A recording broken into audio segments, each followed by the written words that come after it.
So once you've acquired somebody, there's much more of a premium on retaining. So I'd say the emphasis on retention has grown significantly over time. Hi everyone, welcome to another episode of Retention Zone, the video podcast focused on subscriber retention in streaming and OTT. I'm here today with Mark Schweitzer from CMG Consulting. Mark is in the States, I guess. And if I have foundational moment, in my expertise and career in OTT streaming, the first one with video has been in 2007-8 with NBC Olympics in New York, Silverlight, etc. And then I met Mark in 2017, and he gave me basically a long private masterclass about direct-to-consumer marketing. So that's why I think he's a perfect guest for Retention Zone. Hi, Mark. Hi, Carlo. Nice to see you. So tell us a bit about yourself. Sure. So I'm currently a marketing consultant with CMG Consulting, and I've been doing that for about 8 years. But my history in subscription marketing goes back to my first job out of college. I worked for a cable television company, and then later worked for a long distance company and wireless and cable again. I've worked both in the US and the UK. And as part of a project I worked with Carlo on, NFL Game Pass International, we had a global perspective in subscriber acquisition. So the fundamentals of revenue per subscriber, how to acquire customers, how to retain customers, sort of second nature for me, having done it for over 30 years. But always appreciate the opportunity to talk about it.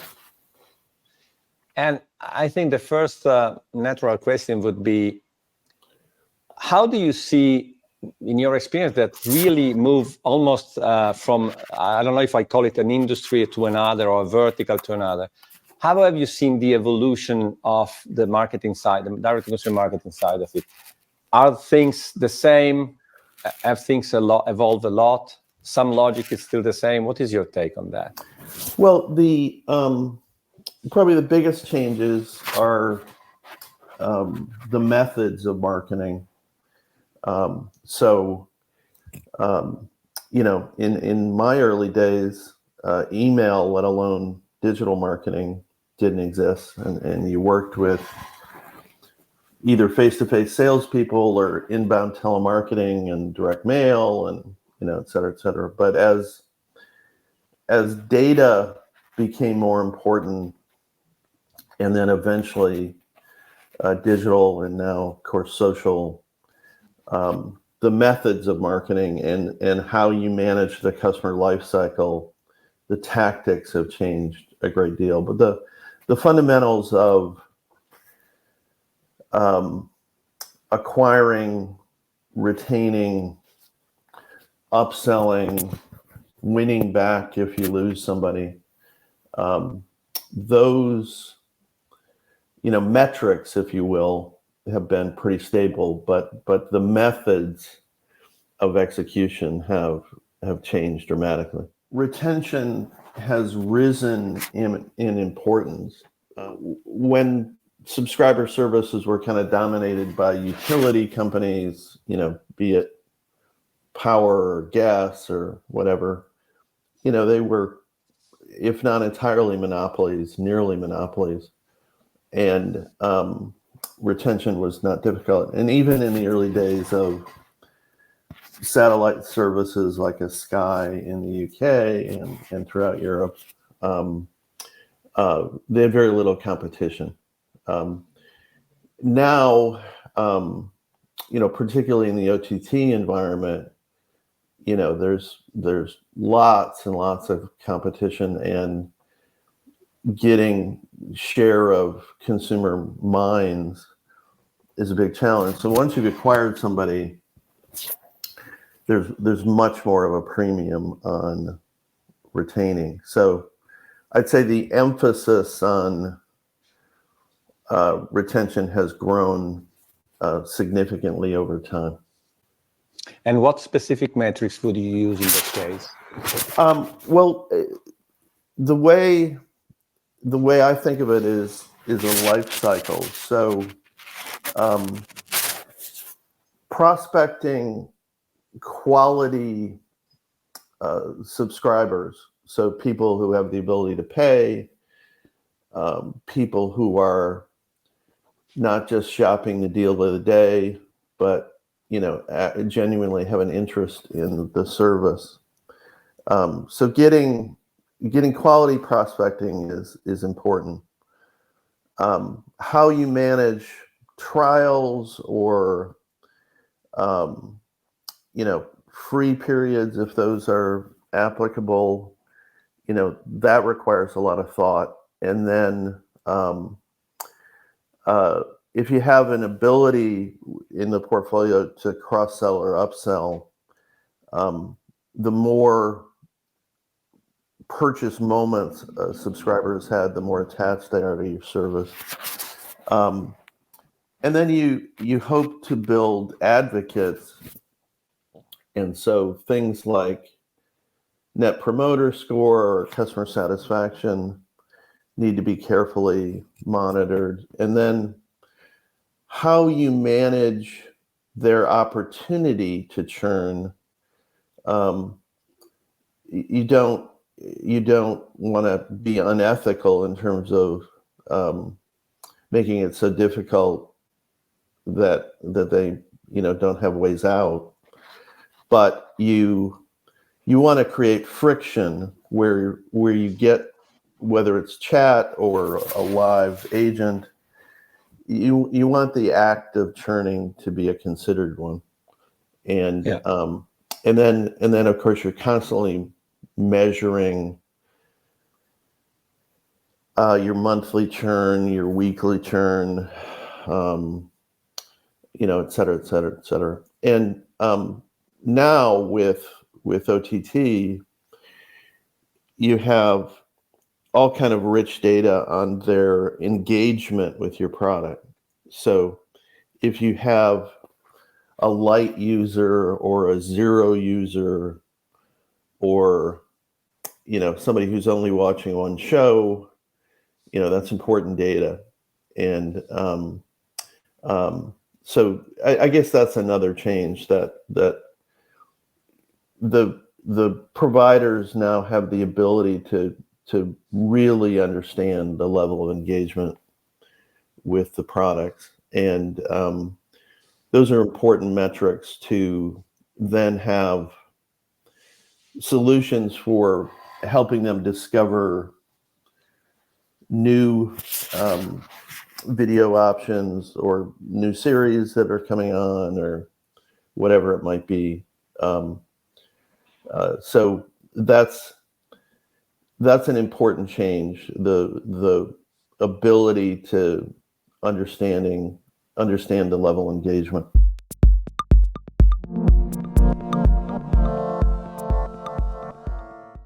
So one thing that I always consider is, on one end, people are interested in a OTT streaming service mostly because of the content at a certain price that they are able or willing to pay. And I'm trying to understand everything else, which is, the friction entering, the potential way of paying, customer service, and everything else, the service side. How much do you think is influential? So imagine you have it's unreal, but if you have two services with exactly the same offering, would the way everything else around it in terms of subscription service, etc., will make people decide differently, both in terms of how they react to the relationship, but also in the amount of data that you as a service provider could have? Do you think it is relevant, or in the end it's content and price? Well, I think it's relevant, but I'll come at it from content for a second. one of the things that is improving is the discoverability of content. So relevant to customer service is how easy is it for me to navigate the product? Can I get help, either on an automated basis or using voice commands? So ease of use, I think, is extremely important. And that includes ease of signing on, ease of jumping from content to content, easy to purchase, multiple payment options, easy to understand what I've committed to, and ability to ask questions if I need to. This doesn't have to be a live agent, although for really valuable customers, I think that option should remain possible. But, are you easy to do business with? All the way from, how I was marketed to in the first place through to, when I have an issue. And an issue could include, I've changed credit card and I want to change my payment method. That needs to be very, very easy. And I think we've all had the experience of OTT service A is easier to use than OTT service B. And that can influence, if you have a choice of which content to watch and you like both, I think you're going to migrate to the easier to use. Yeah, I also had the impression, I don't know if you have data or, opinions, that going back to your example of utilities, normally the survey was not very good, and you get so irritated that the first moment you could churn, you will. So maybe it's not only, the content is great, etc., but if you're not satisfied, if you really get, I can say pissed off with the service, sooner or later you will churn.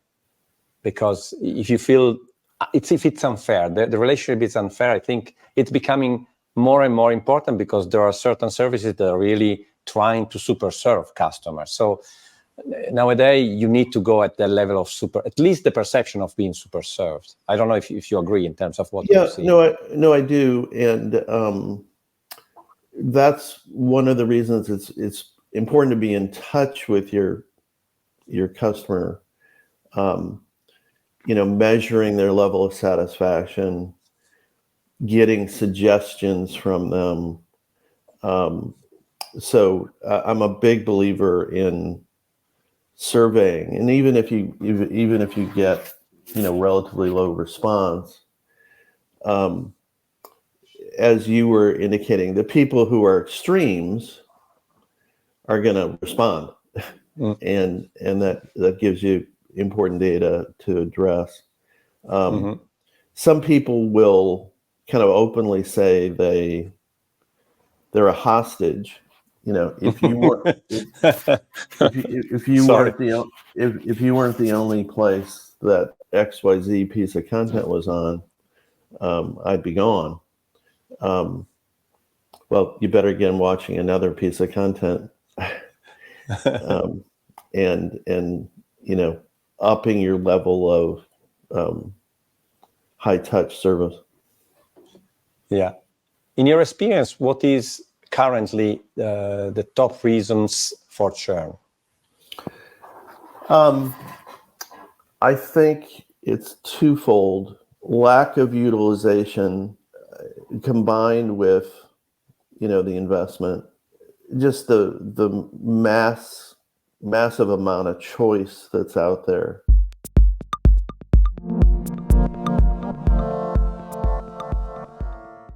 One thing that I remember you explained a lot to me about in 2017 was how do you organize a team to be behind this kind of OTT streaming services?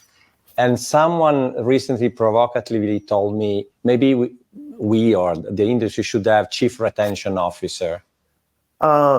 Well, as I said earlier, the importance of retention and the customer life cycle is high. Historically, sometimes it was, kind of buried in a customer service function, not well funded. The funding went all to acquisition. Yeah. So I think it absolutely should be comparable seat at the table to any chief sales officer or those kinds of things. I was trying to explain it to myself, and I thought that maybe social media, with all the concept of growth hacking, where especially when followers was the metric, you just needed to get people on board. You didn't care what happened. Now, clearly, even social media engagement is growing in importance. But was it maybe even the market for talent skewed through the first part of the funnel, and influence maybe also streaming and everything else? Yeah, the importance of analytics, has grown a lot, and as privacy, has become much more important for digital acquisition, meaning, there was a point when cookies were plentiful, and that's not the case. But there often is a lot more data available on the retention side of the house. The old adage, it's way less expensive to retain somebody than acquire someone. People are getting much more clearly, I think. If you're a public company, there's still a lot of premium on growth, but if you'd a whole lot rather have the growth with low churn than growth with high churn, because as I experienced at a couple of companies, a lot of the acquisition effort was just to outrun the churn, and it's a huge waste of money. Yeah, that's a great point. So okay. So I think the importance of retention and customer satisfaction, just can't be overstated. Well, Carlo, great speaking with you, and thanks for the opportunity to join the retention zone today. Yeah, thank you. It was really good and very deep insights from Mark. Thank you so much. All right, thanks, Carlo. Ciao.